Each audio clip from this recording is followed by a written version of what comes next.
Kei te kino tonu te titiroa ētahi ki te hunga taiohi whai tamariki.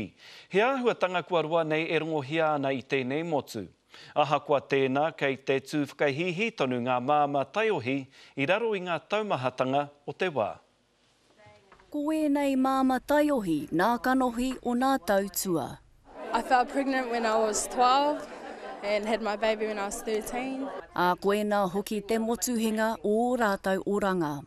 It was a hard decision whether to keep him or not because I heard all these stories about your life's over. But nah, my life's still solid. We've got so many young ones having babies today and we've got to stop looking at it negatively. We've got to look at this. These are our future. These young women who are here, they're our future. Their children are our future. Ahakoa kai te noho tonu rātau i roto i te tākare, mōnā rā kai te heke mai. Kai te whakananawe tonu te kawa ki waina i te iwi whānui e titiro nei ki a rātau nā māma taiohi.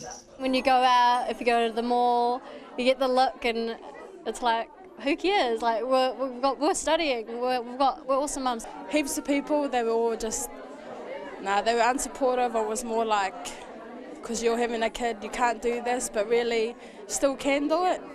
Yeah, that's how it went. My friends weren't all there for me, only my family. Ko tōna ko ia tonu ia i āwhina i roto i nā piki me nā heke. Ahakoa nā taumaha, kua noho hāngai ia ki ona hiahia. Ka whakanuia tōna kaha ki tōna kuia, me tōna whānau o tēnei akoranga taiohi.